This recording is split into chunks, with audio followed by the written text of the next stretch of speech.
We're very happy to have Kostas Skenderis from Southampton, and he's going to tell us about Lattice, holographic cosmology. And then, go ahead, Kostas. Okay, thank you very much. Thank you for the invitation. And it's a pity I'm not in India, but here we are. So what I will do today is I will spend about half of my time introducing what is holographic cosmology, and then I'll spend the other half kind of explaining how to do kind of a lattice version of it. If this would be 1 week of lectures, I would probably spend about 2 to 3 lectures on the first topic and the last 2 lectures on the last one. So I'm not going to have time to really fully explain everything. I'm just going to give an overview. And I'll just start with the definition. What is holographic cosmology? Okay, so let's start. And also feel free to stop me at any time. I think it's more important we have a discussion than that they go to the bitter end.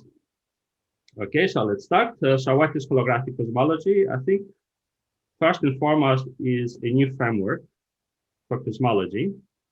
And in this framework, instead of describing our four-dimensional universe in terms of gravity coupled to some matter, we're describing it by providing the three-dimensional quantum field theory and a dictionary which tell us how to relate the quantum field theory observables that we can compute on the quantum field theory to four-dimensional observables that we can actually measure, like the CMB spectrum. So this framework includes both conventional inflation, but also includes new models that describe non-geometric, very early universes. So most of the talk today would be about kind of the second topic, although I will make some comments about the first one. And I should add that Satip's talk earlier about the non-conformal brains is a very good introduction because this is the type of holography that I'm using to set up this non-geometric very early universe holography cosmology. Okay, so why do we want to have holographic cosmology? What is wrong with the existing framework? First of all, when you use holography, this is manifestly consistent with quantum mechanics since you're using a quantum field theory on the boundary. General relativity emerges when the quantum field theory becomes strongly directing. Of course, this is an ongoing project, as we saw in Sadip's talk. And moreover, the models that we define using holographic cosmology, they're also well defined when traditional general relativity breaks down, including the issue of the initial singularity. And you will see towards the end of the talk that there are concrete models and there are very concrete mechanisms about how this is happening. Okay, and moreover, these models that we'll discuss, they actually fit the data very well. So this is from a fit I did with together with I've showed the Korean story built in 2017. So this graph we have the usual CMB spectrum, and there are two curves. One is the lambda CDM, which is the blue curve, and the one which is based on holographic cosmology, which I will describe the model later on. And you can see kind of the two curves are on top of each other. So this very low L region is blown up here. So here you can see this region, which is the region where kind of the 2 sigma deviation, kind of the large scale anomalies. Of course, you should not do physics with the eye. So let's kind of zoom in a little bit to see a little bit better how the models compare. So this is this plot of the residuals. So here, this green region describes the error bar of Planck. And then this black curve down here is the difference between lambda CDM and holographic cosmology. And you can see that the difference is always within the error bar. And these blue dots are the difference between Planck minus the lambda CDM, and the red asterisk are Planck minus holographic cosmology. So that they're pretty much describing the data equally well. And I will also give you a bit more quantitative this description later on. So we have holographic cosmology provides something which is theoretically allows you to go beyond what you can do with kind of standard cosmology, because it allows you also to address issues such as the initial singularity, but also fits the data equally well as existing models. So I would say it's definitely it's a superior model relative to the standard description. Okay, so what I will discuss today, Kostas, does the holographic cosmology model give you sort of different predictions for, say, tensor modes and things like that? Things yes, that you could distinguish? Yes, I will discuss those as well. Yes. Okay. So in this talk, I will start by giving an overview about the whole setup. And then the second part, I will discuss lattice holographic cosmology, which is something I've done with the Lattice group here in Southampton and also in Edinburgh. There are 3 senior Lattice people involved: Andreas Jutner, Luigi Tabibio, and Antonin Portelli. And we also have 3 PhD students and a number of other people which are participating in the collaboration. So the second part will be based on these talks. Of course, there is a lot of earlier work, which I won't be able to summarize fully, starting from the initial work of Wiseman and Strominger on the CFT, and then Moldesena's interpretation as the wave function of the universe, which I will briefly review. But most of the explicit formulas that we use come from these papers, the series of papers with McFadden starting from 2009, where we set up the entire framework that allows to address cosmological questions.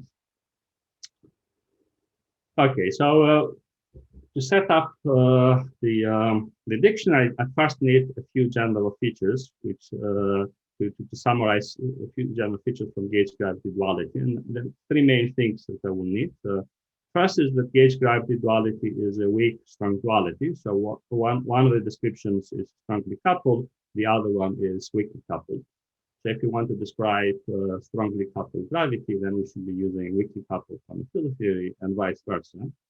For most of the literature, the duality is used more like in the direction of we want to get strongly coupled quantum field theory. Therefore, let's do some weakly coupled gravitational computation, where in this work, we're using it the other way around. So we want to address questions about strongly coupled gravity, and we will be using weakly coupled quantum field theory. The second important concept that comes with gauge gravity duality is the so-called UV-IR connection, which means that, which says that the UV of the quantum field theory is associated with the IR of gravity, and vice versa. And again, usually in most of the literature, it's the one direction which is understood the most is the one that I put here. So if you want to understand the UV of the quantum field theory, you're looking at the infrared structure of the gravity. So the large volume infinities in gravity are associated with UV infinities of the quantum field theory. But clearly, this connection goes both directions.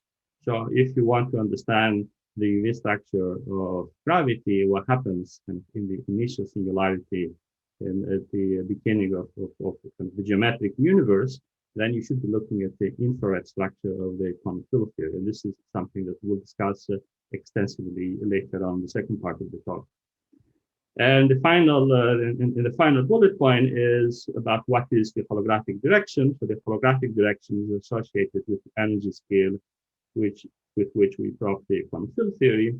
So in the usual ADS-CFT description, we understand that moving in the radial direction is the same thing as doing renormalization group plus. So as we go from high energies to low energies, there is a monotonic cross-graining of degrees of freedom, and it is this RG scale which corresponds to the additional direction. Now, when we go to cosmology, the direction which is now reconstructed is time, is not space. And in this framework, cosmological evolution is inverse renormalization group law. So here is our universe. So we started with some strong coupling gravity in the far past. And as we move, we know that we move towards a weakly coupled gravity because now we know gravity now is weakly coupled. So in this framework, the UV lives to the future. And as we go back in time, we're describing, we're looking at the past.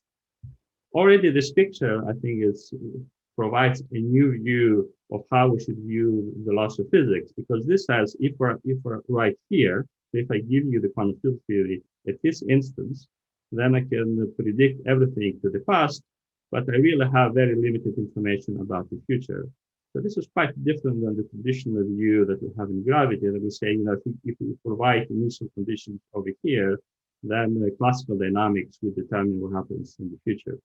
So here it is a bit the inverse of that, although this is what we would expect from effective field theories. If we only have access to finite energies, we can describe the infrared, but not the UV. So if you want to have a complete description of the entire physics, you really need to give the dual quantum field theory at the far, far future. Now to connect this a little bit more to what we're going to say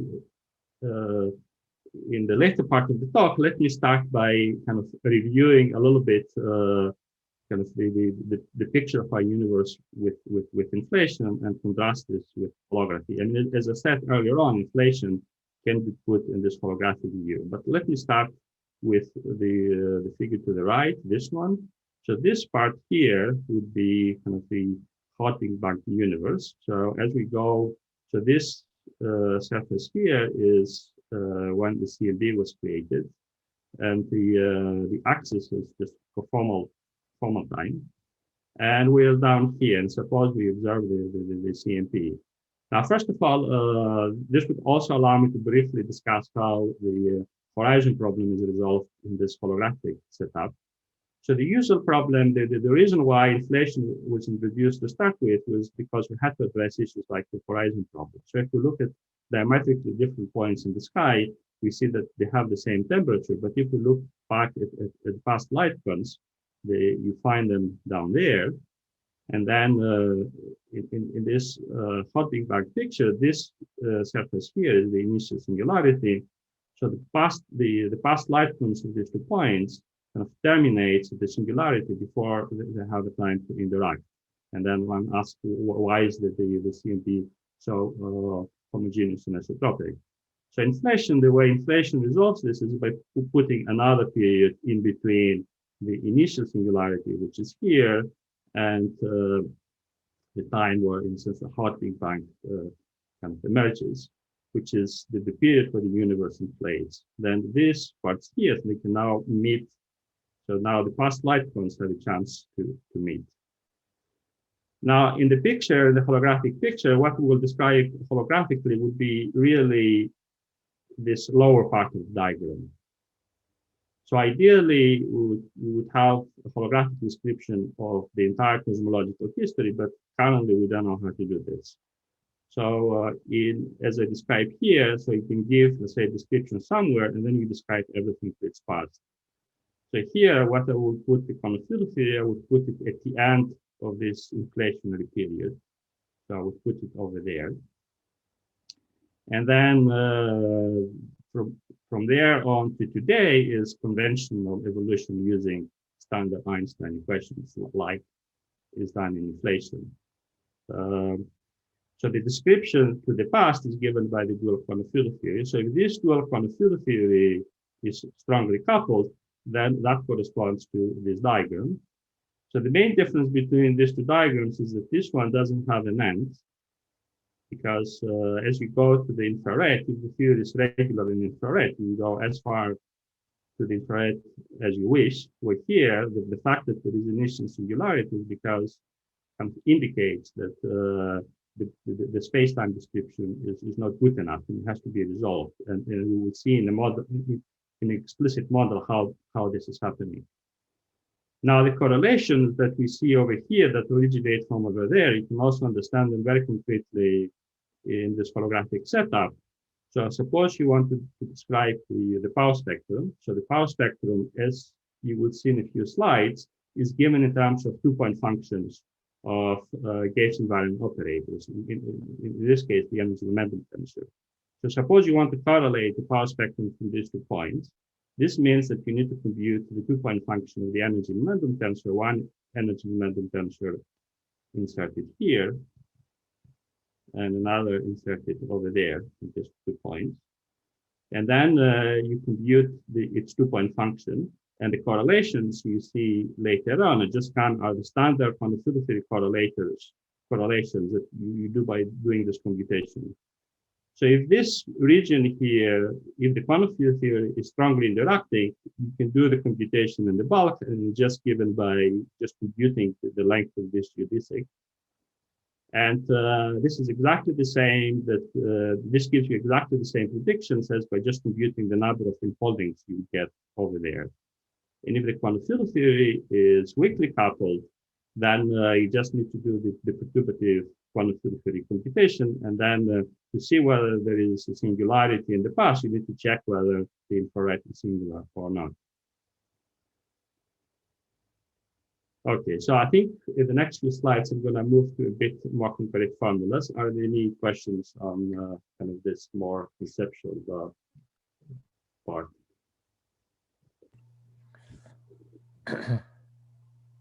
So in the holographic picture, there is no singularity, is that right? It's resolved by... There's no singularity. We actually see that naively there is a singularity that maps to this one. But then in the actual quantum field theory, you can see that the quantum field theory resolves this infrared singularity. And because it's infrared finite or something. Yes, it's infrared finite, exactly. So naively it would be infrared singular, but not perturbatively it would be infrared finite.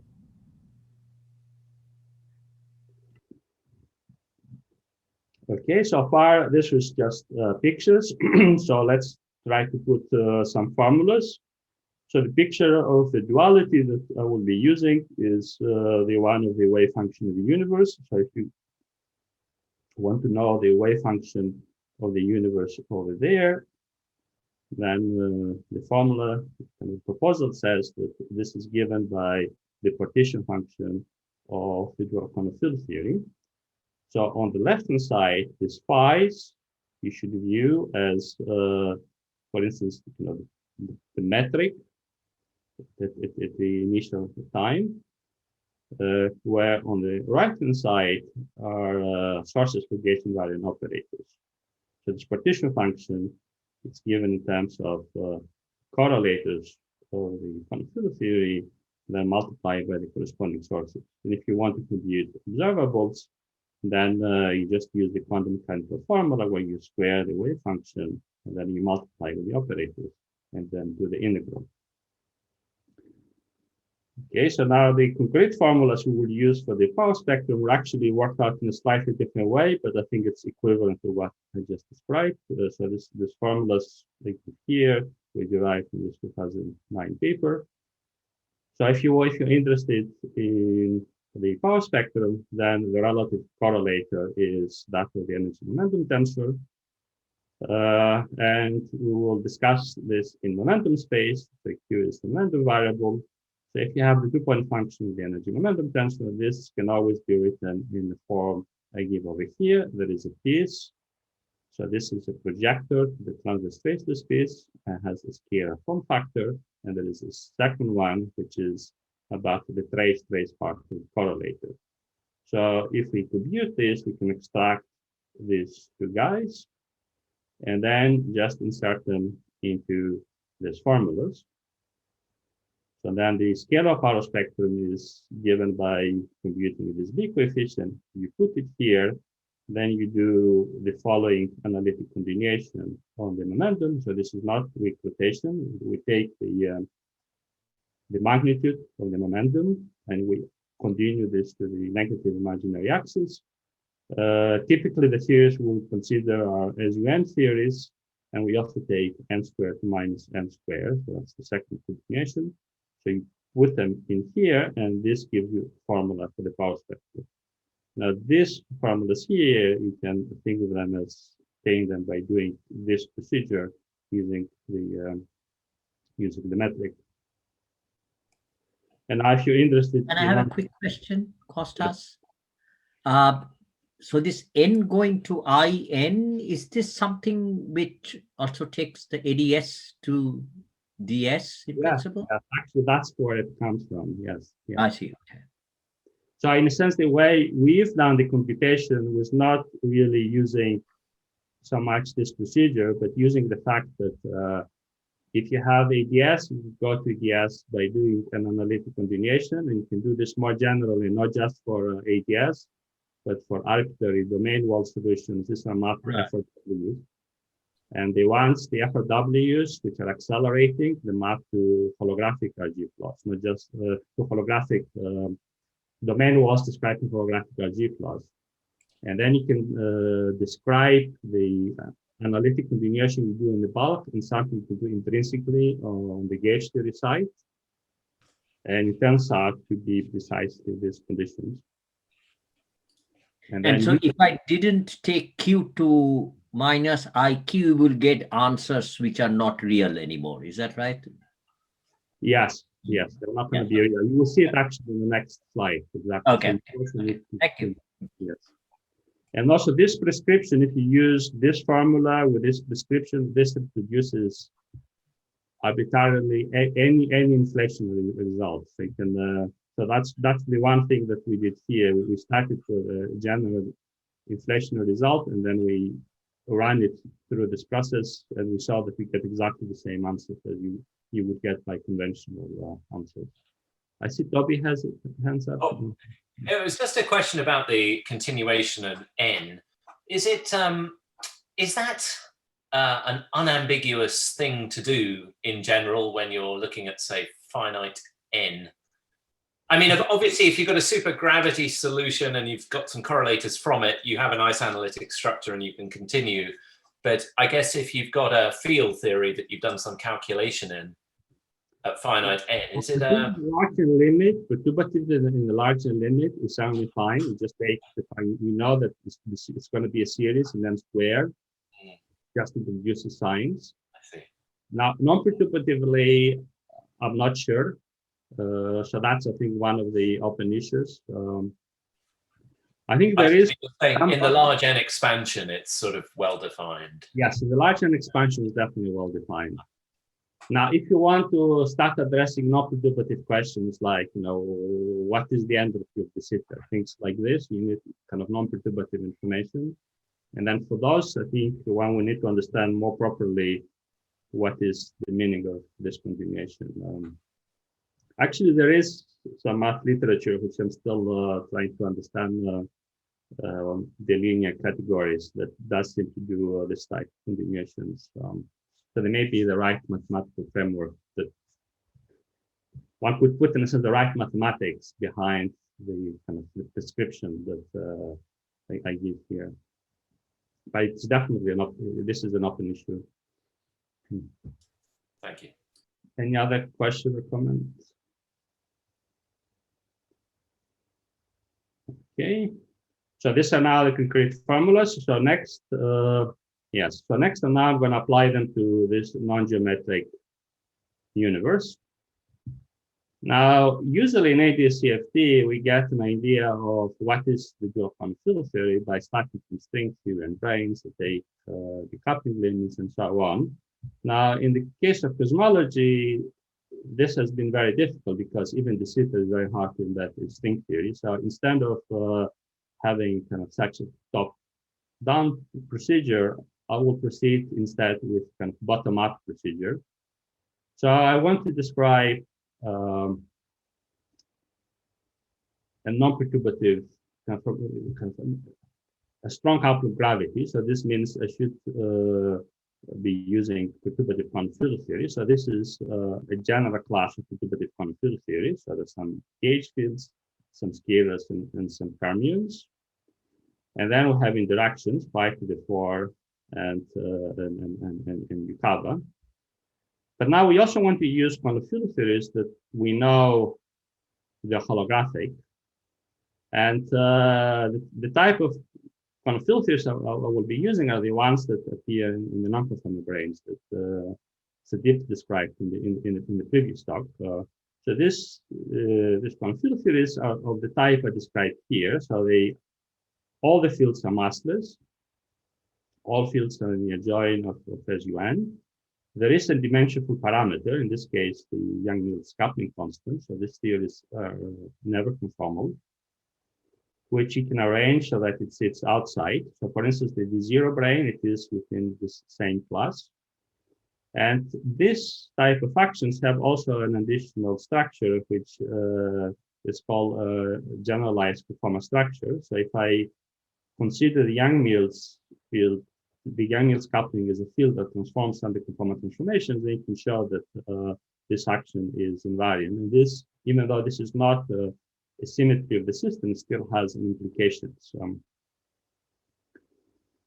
Okay, so we're going to start by trying to set up the duality using this general class of theories, and then ask how the results compare with actual data coming from cosmological data. Okay, so now, since now we're given the quantum field theory, now the prescription here says we need to compute the two-point function of the energy momentum tension and then plug the answer in here. Okay. Now, the fact that this theory has a generalized conformal structure means that the answer is actually more simple than in the generic case. So, for instance, for the trace of the energy momentum tensor, the answer takes the form indicated over here.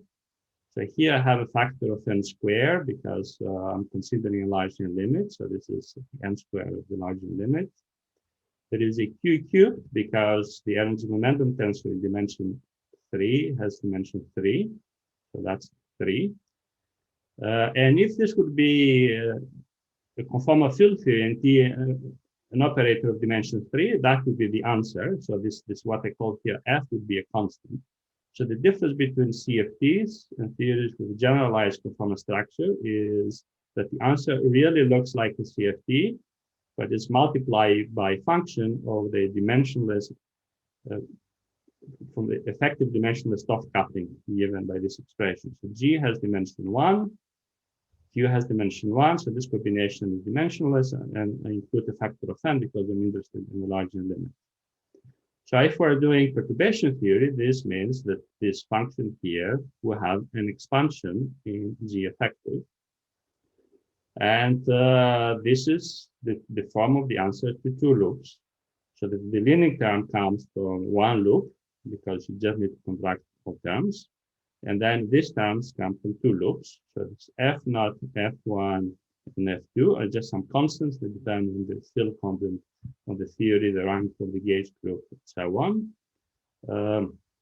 Here you get the log for two reasons. First of all, there are UV divergences that you need to subtract, but there are also IR divergences that they need to be resolved non-perturbatively.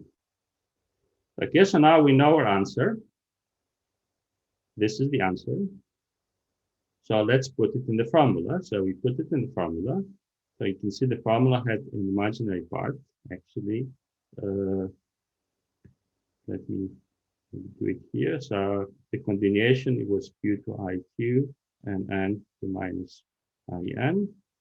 So this means that the G effective, which is G Yang-Mills squared and divided by Q, you can see the factors of I cancel out. So this is invariant.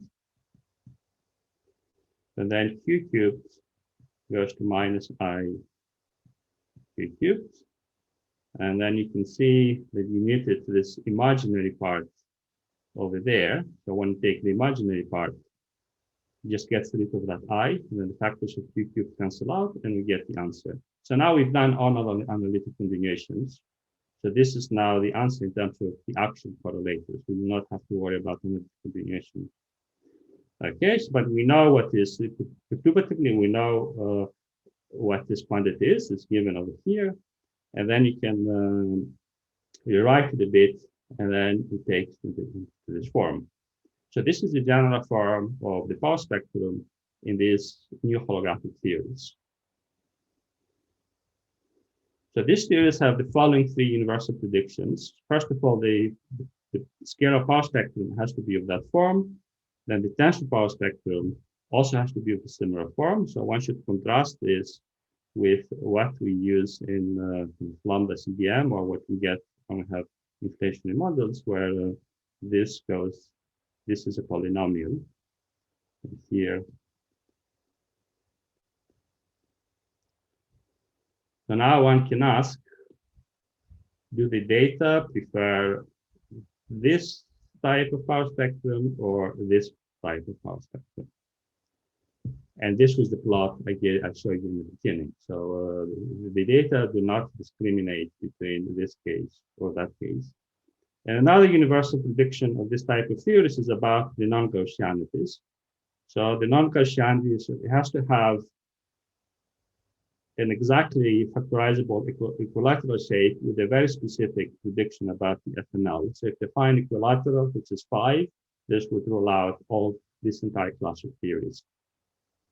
Or if they find something that has a local non-Gaussianity, this would also rule out this class of theories, because this model doesn't have any local non-Gaussianity.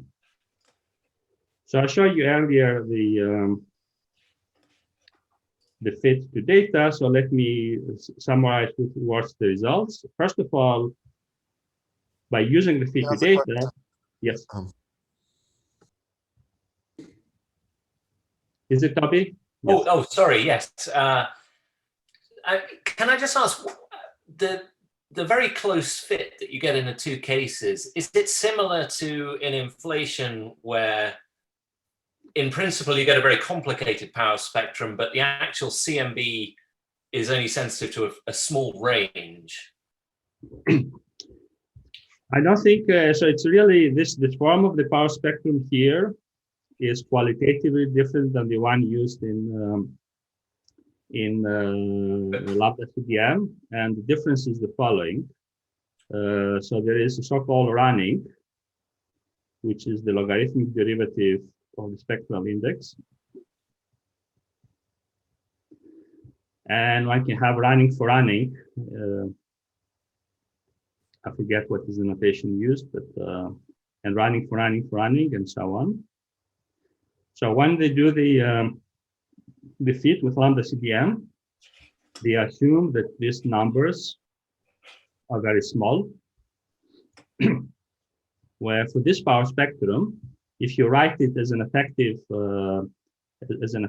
NS, and you compute the running, so the running for running, all of them are the same order of magnitude. So the actual fit is this function is qualitatively different. So you cannot really. But I suppose what I'm saying is, I mean, that's the full form of the power spectrum. But again, the CMB that you actually get in the observation is only a range of Q there. Yes, yeah. So you could still ask, but you can still ask the question within that range. Yeah. Do the data prefer this one or that one? Yeah. And the answer for this is, okay, the chi-squares differ by half, so they're both models are less than a sigma apart. Okay, holographic cosmology does slightly better. Actually, you would see in a few slides, I'm going to have another model that does it about 2 sigma better.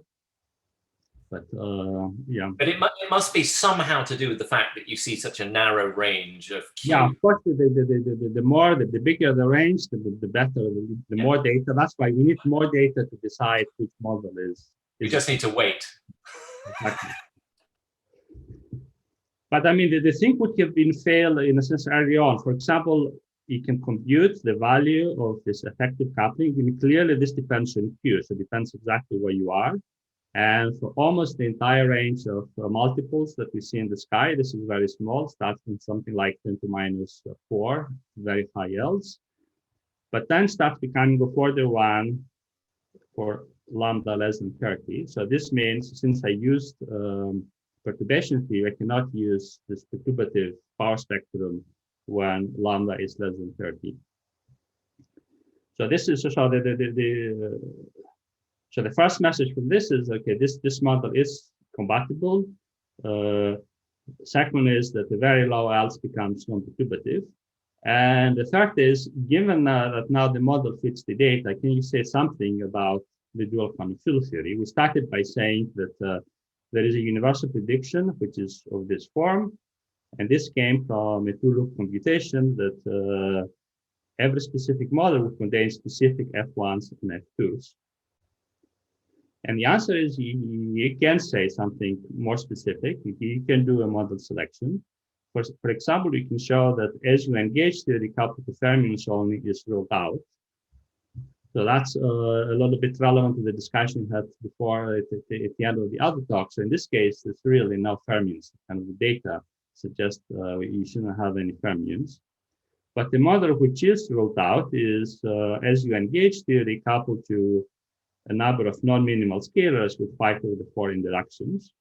And non-minimal here means that we include an improvement term with parameter xi, and xi is another parameter of the theory. And then one can check that all observational and theoretical constraints are satisfied by selecting these 4 numbers. Actually, lambda, it's almost, you really need to select psi, n, and then phi. Li is not really important. Okay, so this is what happens with these perturbative models. So now next, I'm gonna move to discuss the relevance of Lattice and how to use Lattice. So any questions in this first one?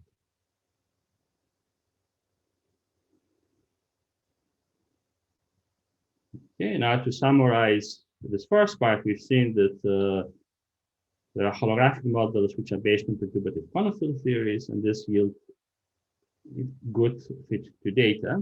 But we also saw that if we want to go beyond, if we need to go to the kind of low L regime, we need to go beyond perturbation theory. And also there may be other models which use quantum field theory in the immediate coupling, so it's neither very small nor very large, which provide yet even more interesting models. And to do computations in those, we have no other option but to use non-perturbative methods. And that's how Lattice comes into the game. Okay, so and we'll see actually that there is such a model, which is extremely simple, which is what I will describe next. So now let me completely drop the gauge fields and just consider a single scalar field. And just consider this as my model. So this is a scalar field, an adjoint scalar field in the adjoint with a 5 to the 4 interaction. And non-minimum coupled, so we still have this parameter psi. So now you can do the two-loop computation for this model. And okay, that's the answers that you get. So now this model actually has only 2 parameters because you can check that in 3 dimensions, lambda can be scaled away by redefining the fields and doing a scale transformation. So we only have 2 parameters in this model. It's the size of the matrix and this non-minimality parameter.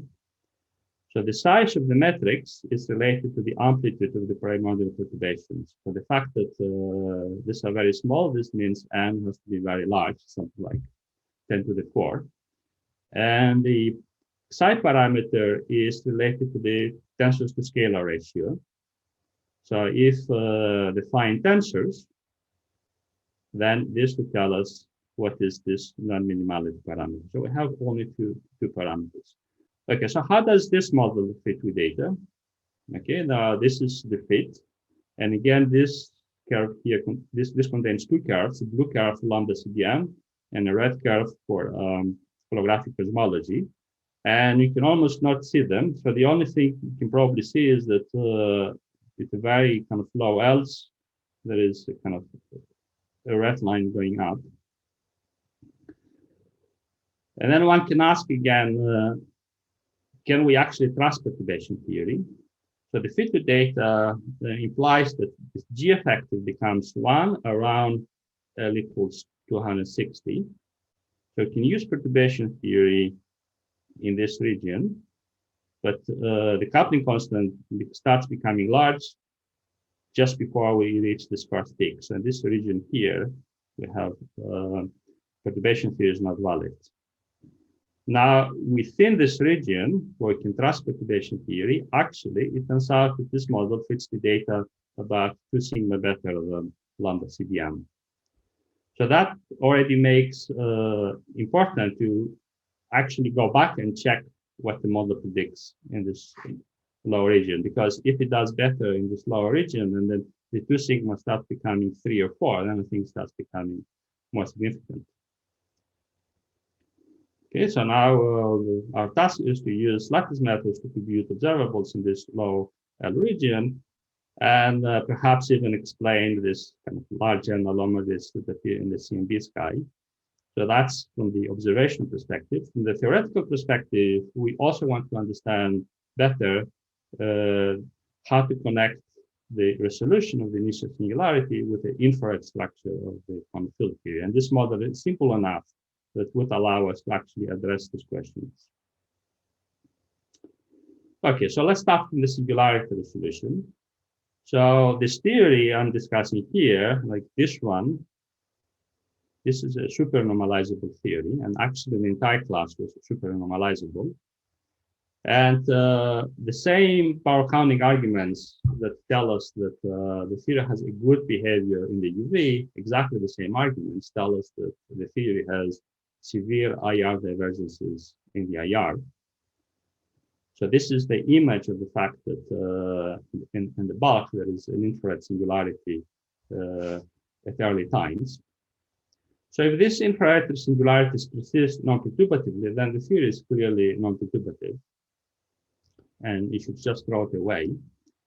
But it was argued almost 40 years ago, yeah, just 40 years ago, by Jakiv, Tableton, Appelquist, and Pisatsky, that precisely this type of theories are non-perturbatively infrared finite, and they even gave a very precise description of how this happens.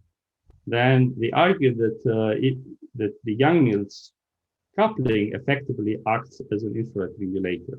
So if you do a non-perturbative computation, then you would find that the answers look like the answers you would get if you include an infrared regulator, but then in the place of the infrared regulator, we have the Yang-Mills coupling constant. So we would like to check explicitly in the case of the model I'm discussing here, whether that mechanism is it works.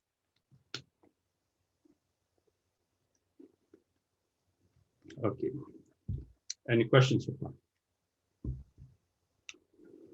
Yeah, I have a couple questions. Yes. In your previous slides, you still had baryonic acoustic oscillations and all this stuff. So, right? Yes, that of course the physics that produces these peaks are standard Einstein gravity. So again, if I go back to my very beginning, the picture that I gave you here.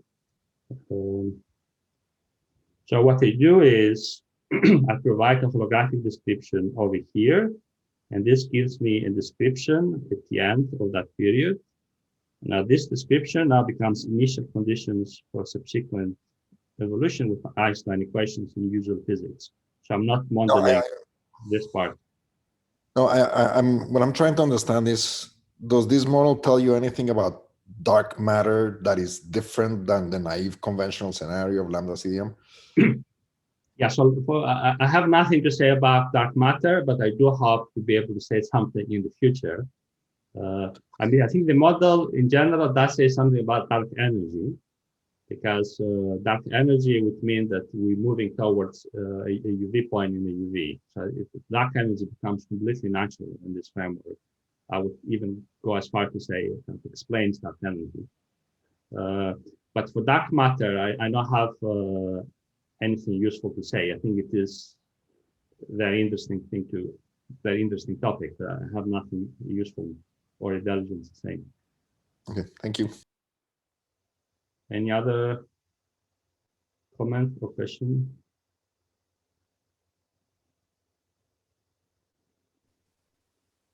Okay, so we have our model. We have a proposal for the singularity resolution.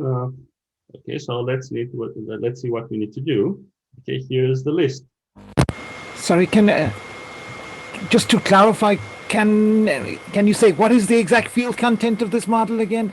You have the scalars, but you also have Yang-Mills. No, just scalars. This is just scalar.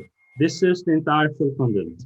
A single. Okay, so when you talk about the Yang-Mills coupling, it's just the scalar coupling. Yeah, just the scalar coupling. I call it Yang-Mills because it was Yang-Mills earlier on. Yeah, so it's just a scalar. Okay. It would be the that's why also this lambda can be removed, because if I scale the fields, it just moves outside in just one parameter. And you are sticking to x equal to 1/8, is that correct? So psi is close to 1/8, so that's That's the conformal value in 3 dimensions.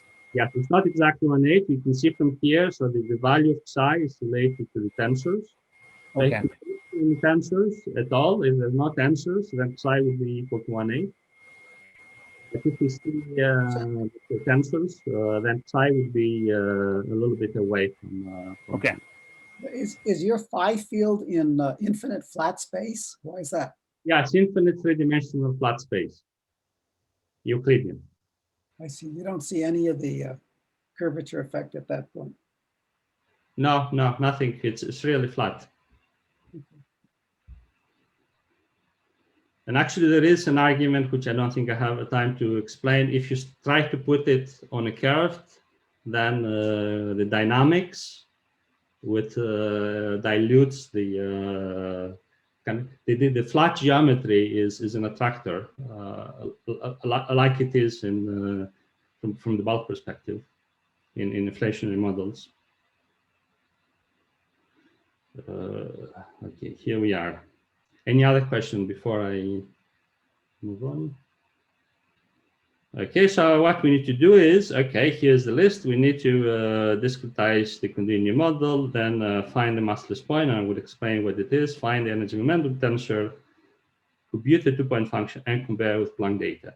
Now, from somebody who is not a lattice person, I would say the first three are, from the continuum perspective, there's nothing to do in the first three. You're given a Lagrangian, then if it has no mass term, the theory is massless, and then it's quantum field theory 101 to compute the energy momentum tensor. But if you try to do this on a lattice, okay, the first part is lattice 101, but the other two parts are quite non-trivial, as I will explain. And that one is where we are right now.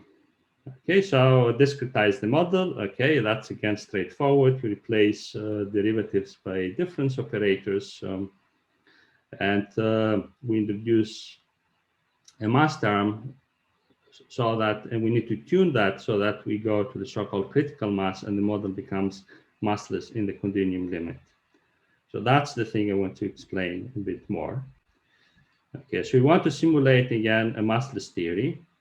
So this means we have to introduce a bare mass. So because if you suppose you don't introduce a bare mass, then you can a mass will be generated by diagrams like this would generate a mass. So you need to cancel those. That's but now if you try to do this perturbatively using lattice perturbation theory, and you can try to set it up. Okay, that's the answer to two loops. So, and a two loop, you find that you have a two loop integral which is logarithmically divergent. So unless the theory is finite in the infrared, this massless limit doesn't exist. So the two issues come hand in hand. So the infrared finiteness and whether the model is well defined are one and the same question. So if the theory is well defined in the infrared, we should be able to tune it to go to the massless point, otherwise not. So how do we find, so since perturbation theory doesn't help because it just gives us a divergent integral, so how do we find this massless point non-perturbatively? Okay, so this is done using the following idea. Suppose you are in the continuum and the mass is positive. Then if you look at the expectation values of observables, like the magnetization, then you are at the symmetric point, and all expectation values would be equal to 0. If, on the other hand, you have a negative mass, then you have then you are in the spontaneously broken phase, and the same observables are now non-zero. So as you now tune the mass from positive to negative, then it would you would pass through a 0. So in the continuum, you have kind of a picture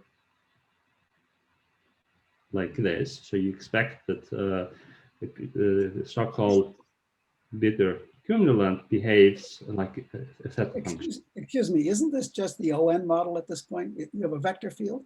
It is not the ON model because it's in the adjoint. It's Oh, an so you don't- adjoint.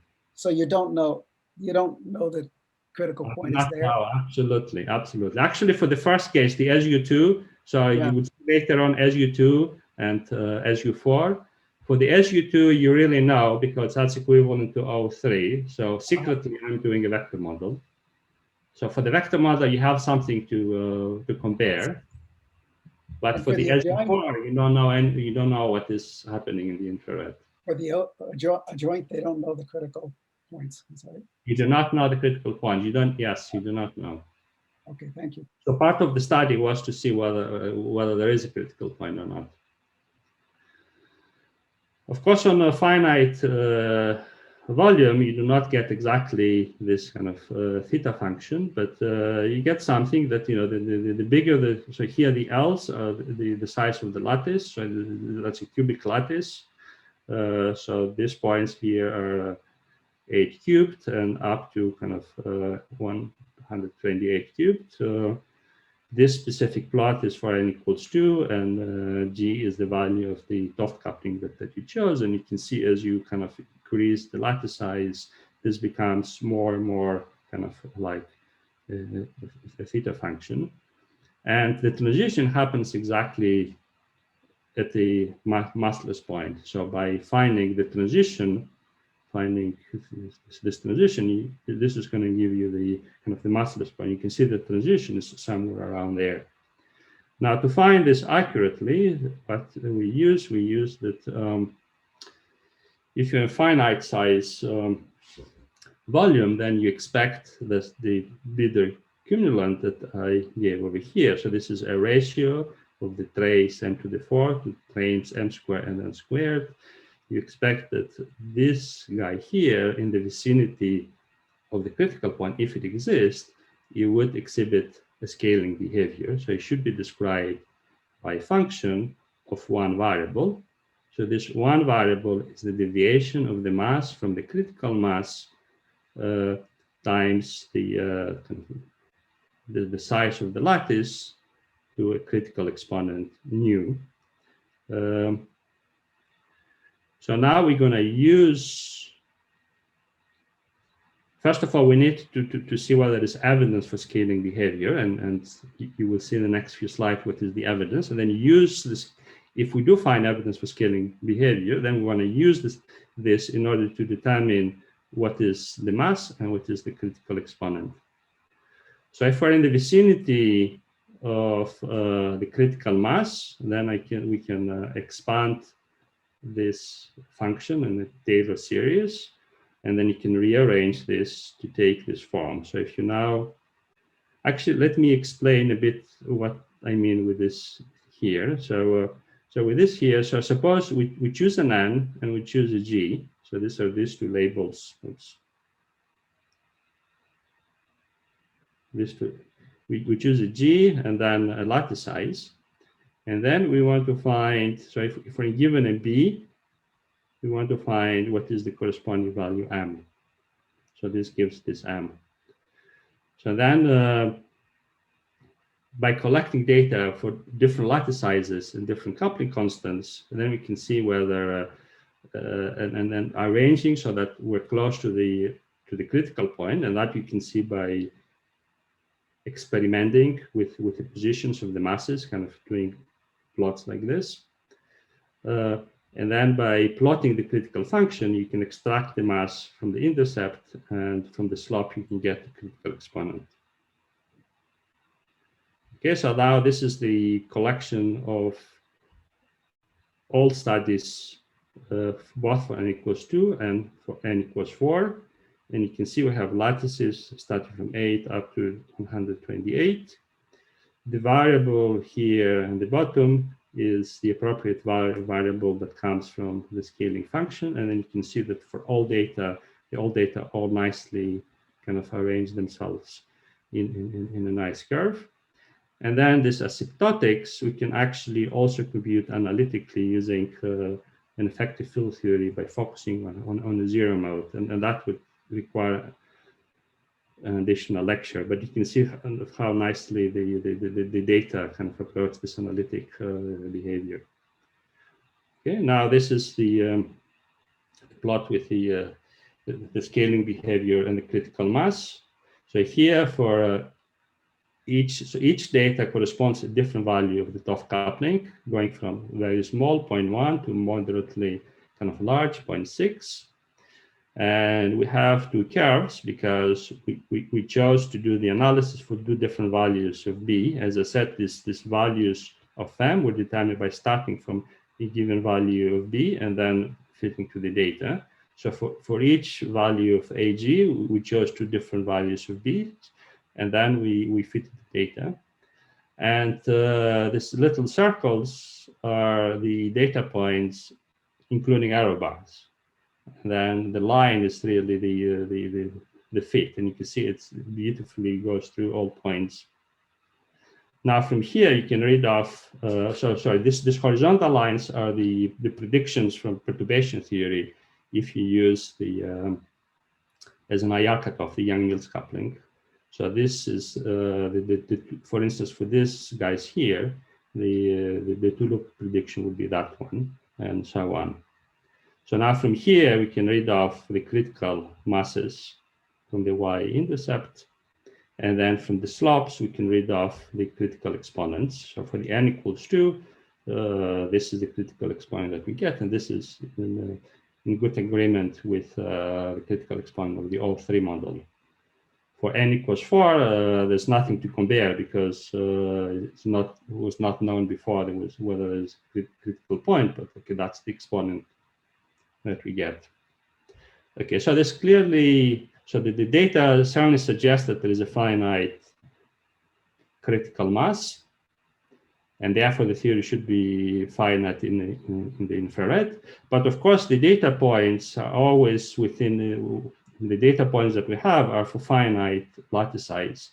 So to really make sure that the data support the view that the theory is finite in the infrared, we did an additional study. So if we're on the lattice, of course, on the finite volume always acts as an infrared regulator. So then we can consider two models. One is what we would call model 1, where the Young-Mills coupling acts as an infrared regulator. And if that's the case, then the model is finite in the infrared. And then model 2 is where the size of the lattice acts as an infrared regulator. And then if this is the case, then this means that the theory is infrared divergent in the continuum, and it doesn't make sense. Okay, the results are, we did two different studies, one based on kind of Bayesian methods and the other based on frequentist methods, and all of them are summarized in this diagram, which I will now describe. So this is a diagram for n equals 2, but we have a similar diagram for n equals 4. So now let me start explaining what is the x-axis. So on the x-axis, we put all the data points. So we did simulations for different values of G and different values of L. Now, if G times L is very small, this means the lattice is very small. So if we move kind of in this direction, then we may have discretization effects. If we keep G of L only very large, this means we have fewer data because, of course, it's more expensive to do simulations with big lattices. So over here in this region, you have few data. So this diagram, the way to view it is kind of focus more in the center. So it's really the center part, which is the part to trust. So the first question we ask is, which of the two models, model 1 or model 2, is preferred by data?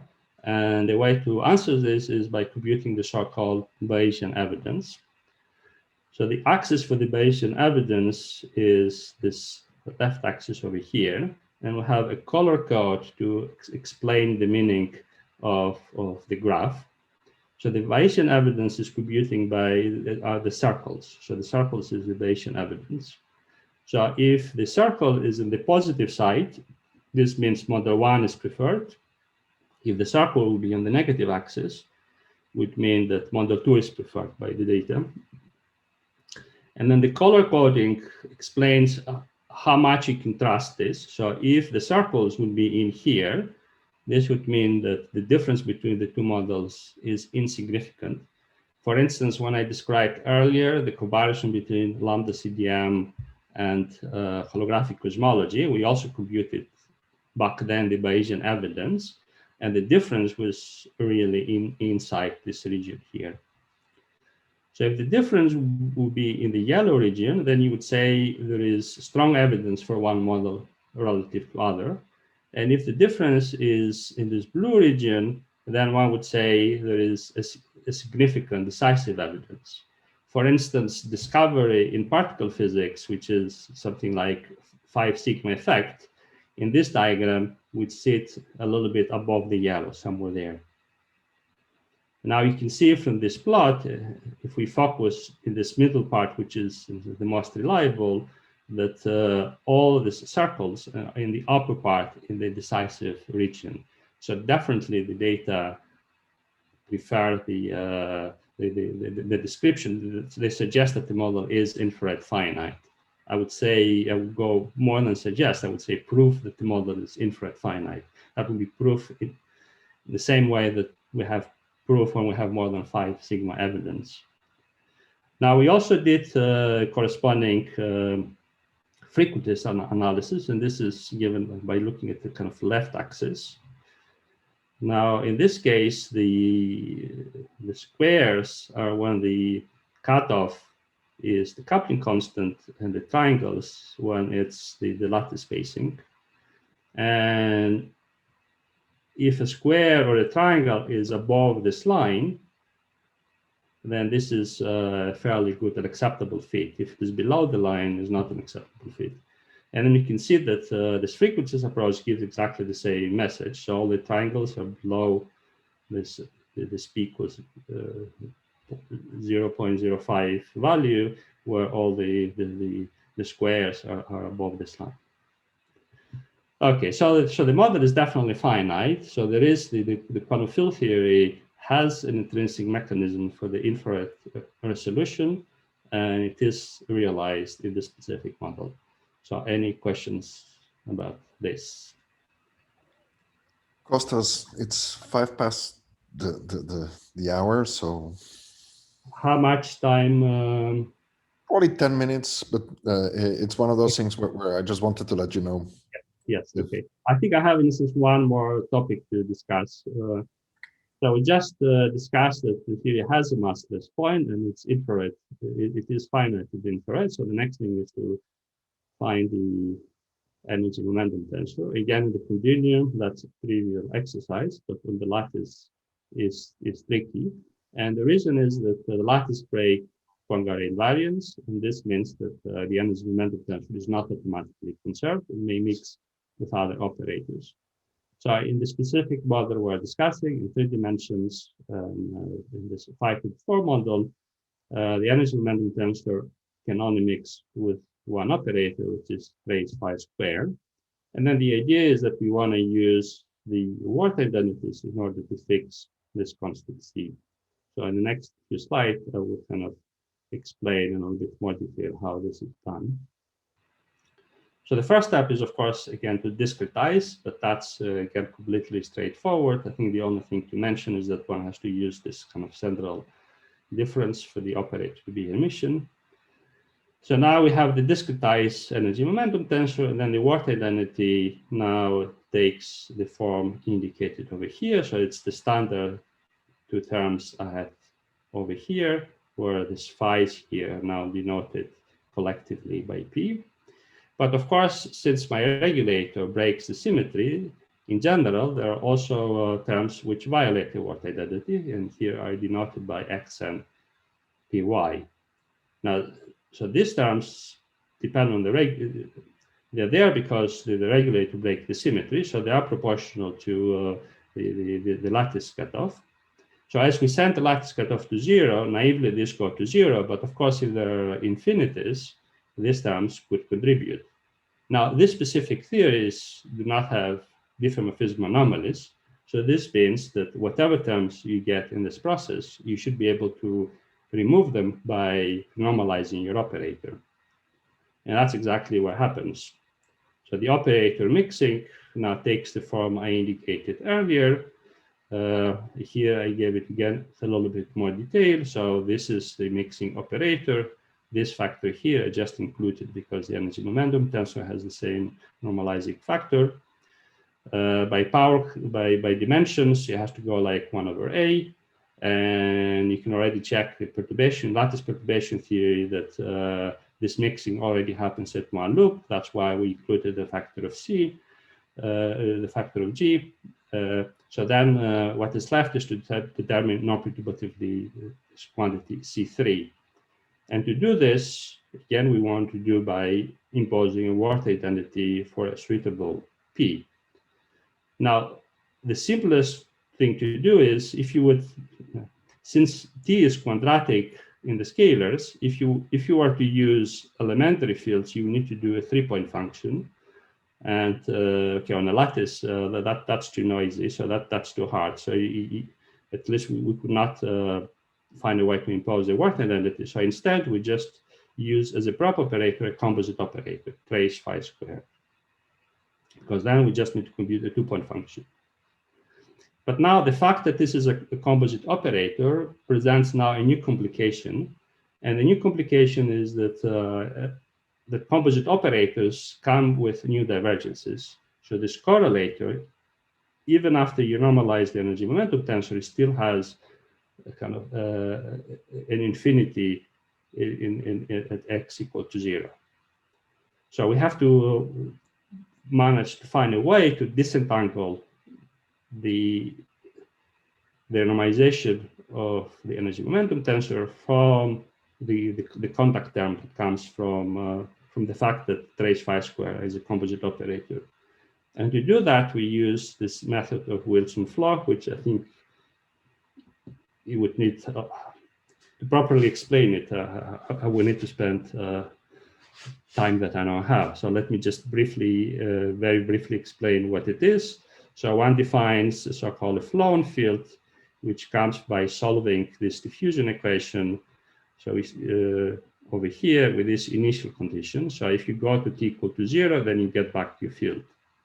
And then instead of imposing the Worth identity for this guy, we impose the Worth identity for that one, where the probe is now flown. So as long as we keep a non-zero t, then the singularity, because of this is a composite operator, is not there, and then you can resolve the mixing. So now we got rid of the complication, and then the rest is fairly straightforward, and this is the result. So we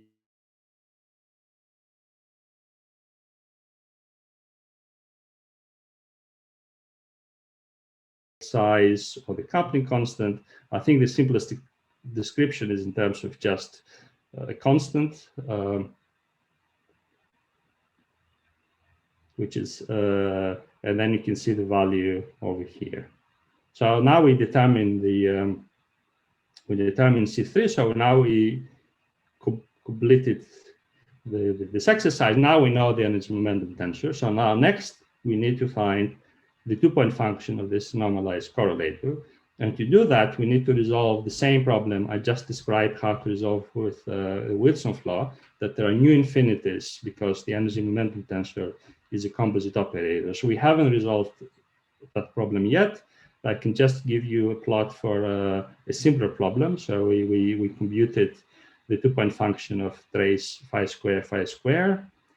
And here in this plot, this line here is the 1-loop answer. This line here is the 2-loop answer.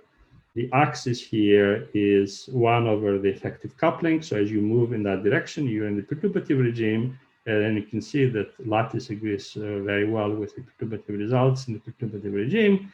But now we also get meaningful results in this non-perturbative regime, which is what we would need in order to fit the Lowell data using this holographic approach. Okay, so I'm already over time, so let me very, very briefly conclude. So I think the first thing I want to emphasize is that holography offers a unified framework to discuss the very, very early universe cosmology. It's a big paradigm that includes the things we already know, namely conventional inflation, but also allows for new models, which in this framework are described by weak or intermediate coupling. We also showed that it provides a very concrete mechanism for the resolution of the infrared singularity, and this is linked to the infrared finiteness of the quantum field theory.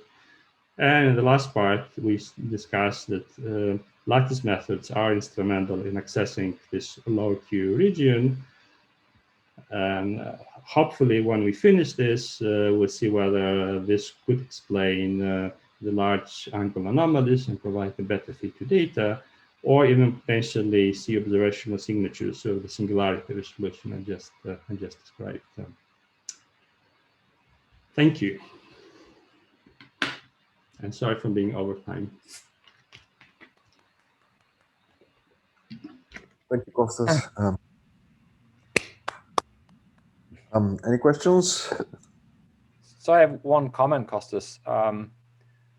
With regard to some of these difficulties in dealing with the energy momentum tensor, it's possible they might be alleviated if you worked on a random lattice, just because you have approximate translation invariance. I mean, that was why the random lattice was ever invented back in the day. Have you thought about that or tried that at all? No, we haven't thought about this, but I will convey the comments to my collaborators that they may have thought about it. I don't know, Simon, the random lattice stuff has never worked very well, so I wouldn't advise it, but I think it worked fine for scalars. There are problems with fermion. yeah, it probably did work for scalars, but it's still not easy. Yeah. I'm not sure it'd be easier. But very simple question. All your calculations are for small n, is that right? For small n, we did n equals 2 and n equals 4. And we have data for n equals 3. So odd and even are different. So we also... I'm confused. At one point or other, you told me n had to be huge. Yes, yes. So the hope is that... I mean, the correction goes like 1 over n squared. So if you extrapolate the leading behavior, then let's say, suppose you do, n equals, with n equals 5, the error that okay. is 1 over, 1 over 25. So, okay, you have to accept. No, that's fine. I understand. Now, another question. You also had an added term, which you, this C parameter, you had an added energy term. You dropped that now? Yeah, so the Xi is it's automatically conserved, so we don't drop it. I just did not discuss it here because it is not involved in the normalization. So this Xi piece, yeah, I think it's earlier. The Xi piece is automatically conserved also on the lattice, not just in the continuum. So if I go back here, so if you act, oops. So does that change your lattice action at all or no? No, it doesn't change the lattice action. It just changes the observable you're measuring. Okay, thanks. I have a question, Kostas. I think, if I understand it correctly, you still have to take this continuation of n to in. Is that? I have already done it. So that in a sense, in this slide, I have already done it. So you can see here there is an n, and I already included the minus sign that you get from n squared to minus n squared, and it's really the answer with after the continuations and with the sign included that has the correct sign. Right. But I mean, if I'm doing a lattice calculation with n of 2, is it right that I can just do that continuation in your formula there? That seems tricky. I mean, the answer is, again, to do the continuation, you have to write it as a parameter. Otherwise, n equals 2 is a 2. So I view the theory for a general n first, and then I do the continuation, and then I try. So the aim is to do for different n's, and then find the right function. But I mean, you're using here the large n scaling in that formula, Yes, I think, aren't you? Yes. So when you calculate it at low n on the lattice, I think it's a little unclear how the continuation works. But you're saying when you go up to large n, it shouldn't matter. Yes, it shouldn't matter when you go to large n, because in the linear behavior would be n squared, and then things would be suppressed by 1 over n factors, and then you can try to extrapolate to go to large n, and then just keep the leading term. There would be an error, clearly. And also you should see that there is a consistent kind of continuation, which is, there is, as you simulate the theory for different n's, this is consistent with the large n scaling you would expect. I mean, for instance, the Bieder cumulant with this factor of, let me see, where did I have it?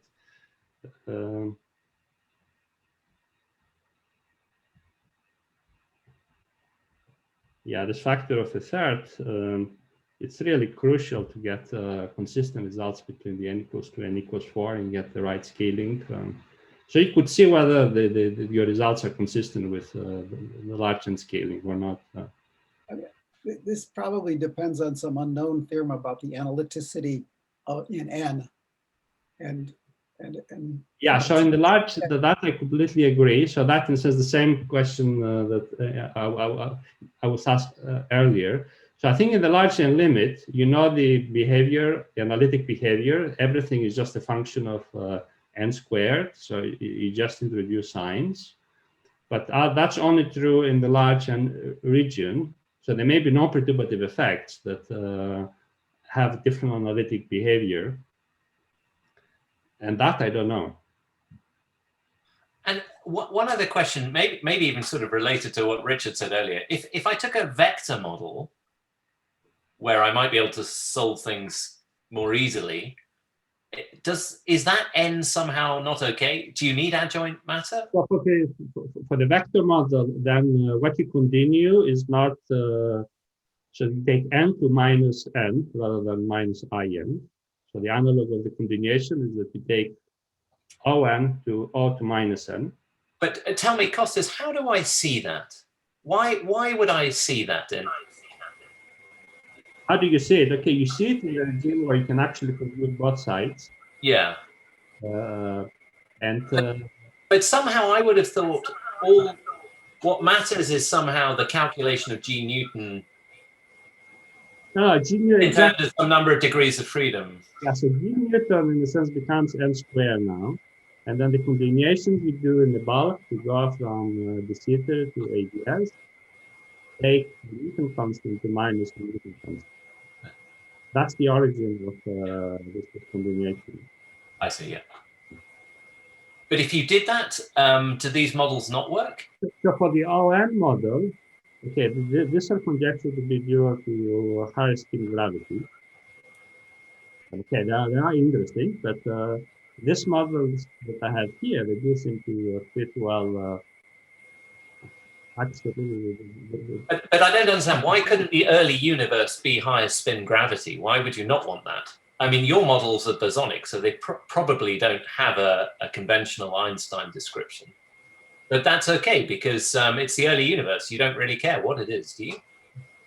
No, I mean, the very, very early universe, I don't care. But as I exit that phase, of course, you should exit to Einstein gravity. No, I mean, one could consider the vector model as well. I would have thought any large number of degree of freedom theory that you can calculate with would be good. Yeah, I mean, I have nothing against the vector models. I mean, for those, yeah. I mean, they're very different. I mean, this one is a sort of like string theory. It has the 't Hooft expansion and yes. surfaces and so on. So it's really clearly much more closely related to that kind of model. Well, that's only when you include the gauge field, which you're not doing right now anyway, Kostas, right? Yeah, right now we don't have a gauge. But is that the goal, to put that back in? First, we want to see how well this model fits the data. And then the next step, actually, we have already started working including gauge fields. I think we also want to do gauge fields coupled to scalars and go to the corner of the parameter space, which the perturbative model fits all the data very well, except the very low L's. So that's also part of the, I mean, we have already started actually including the gauge fields, yeah. But even without the gauge fields, this has a planar diagram expansion. It does, yes, it does. So, you know, that gives you the piece that is the large N piece. So that might be the one that you're trying to attach yourself to. But it's a little unclear to me that what happens in the UV and what happens in the IR could be quite different. So I'm not sure I'm not sure of the logic of restricting to, say, adjoint matter and so on, things that look like usual ADS-CFT. I'm not sure that may be overly restrictive when you actually just don't care what the early universe looked like.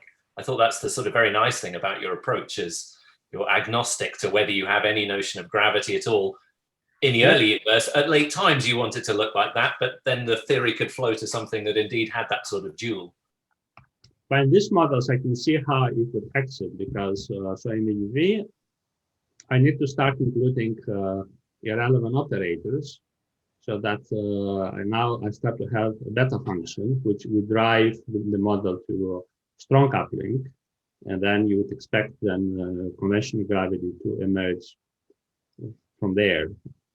And I have a toy model in one of my last papers where I just included 5 to the 6 to the same model, and then you can see indeed that we use RG equations for the coupling constants. Of course, going upwards the RG flow is clearly not easy, but at least as a matter of principle, one can see how this could work. Sorry, can I ask about your model there, your scalar model? It looks, I mean, I'm confused about the infrared questions you're asking. It looks like the critical point of that model should be a relatively standard Wilson-Fisher fixed point. It's not a vector model. I think for this model, it's not. No, but there's a Wilson-Fisher fixed point for all of these ones. It's a no, that's not true. It's a set of scalars that are interacting through 5-4 couplings. No, and people study those for very general representations. That's not true. You have to, if you look at it, the fact that you have a single trace part of the core rather than the double trace makes it. You can easily do the large N and kind of small epsilon expansion. There's no infrared fixed point in this limit. So you can easily write down the equations. It's not. I mean, this is kind of textbook. You can see that the equation is not at meet the small epsilon. There's no infrared fixed point that you see in this small epsilon. There's no epsilon expansion. Is that what you're saying? Yeah, there is an epsilon expansion. Yes, I mean it's been studied. Not for this models. I'm not. Of course, they've been analyzed for NEM. So what has been studied, just because what has been studied is the generic case of a 4-index 5-4 coupling, where you choose all of the indices, lambda I, j, k, l. I mean, this has 2 indices, right? These are matrices, they're not vectors. I mean, I agree that the vector cases. You can map it into that model. No, except you just have a 5-4 term. This model is not mapped to a vector model. N equals 2 and N equals 3. N equals 2, the SU2 case is the O3, and the SU3 case. No, I'm not saying it maps to a vector model. I'm saying it maps to a to vector type models with generic coupling, where you have lambda ijkl with ijkl running from 1 to n squared minus 1. Yeah, so if you do this, and then, I mean, again, you can write down the beta function equations, and then try to see if there is a fixed point. The equation does not have any fixed point. So your 5/4 term is the matrix to the 4th trace. Is that what it is? Yeah, so it's matrix multiplication, and then you trace it. Yeah, good. Okay, so I was saying for the maximally symmetric theory, what happens is that the effective coupling constant becomes infinite as you go to the infrared, and then you go to M theories, and in string theory, the dilaton becomes strong, and then you go from type 2A to the M theory description. Well, here, one of the assumptions that come into this models is I want to use them in the regime where this effective coupling is bounded, it doesn't go to infinity. So there's always another direction. You can always go further down in the infrared, where the coupling constant would now start to blowing up. In that case, there's either a kind of a conventional fixed point, or like in the case of the two brains, if you grow another direction, you go to M theory, and then you find superconformal theory, the ABHM theory in the different variety.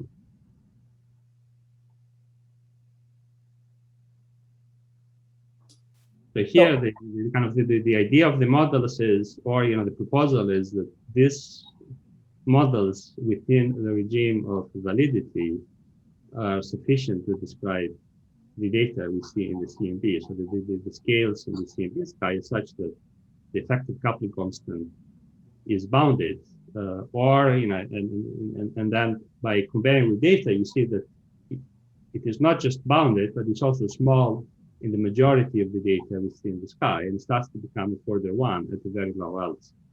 Mm-hmm. So I'm trying to get my head around the difference between the vector and the matrix model.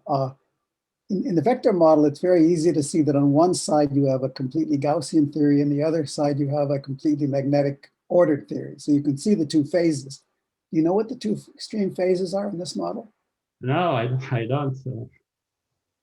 I mean, this is part of the study is also to understand better because that's, I mean, that in the vector model, then it's very easy to see that there must be some critical point separating them, and the Binder cumulative gives you very accurate well, I mean, and so on. I mean, that part you can see here, it's, let me go to this plot. I mean, you can see here there is, a broken phase here, and then there is a symmetric phase there. So that much you can see. Yeah, this is the Gaussian phase up on the top, right? Which way, I've gotten which way? Well, I mean, these data are not necessarily close to the Gaussian point, but also not very far either. So yeah, I'm sorry, very expanded, right? But you don't know what the ordered phase is that right? The ordered phase, I mean, the symmetric phase is here. Yeah, the Gaussian phase is simple, but the other phase you don't know. The other phase, we do not know exactly what happens in the we don't know, as you approach this kind of critical point, you do not really know exactly what is. No, I'm not asking the critical point, way away from the critical point. Do you know what the phases? If you're really in the perturbative regime, one is, standard kind of Gaussian, and the other is spontaneously broken.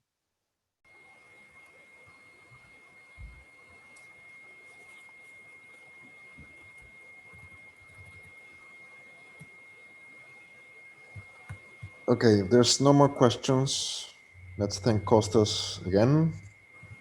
Thank you, Kostas.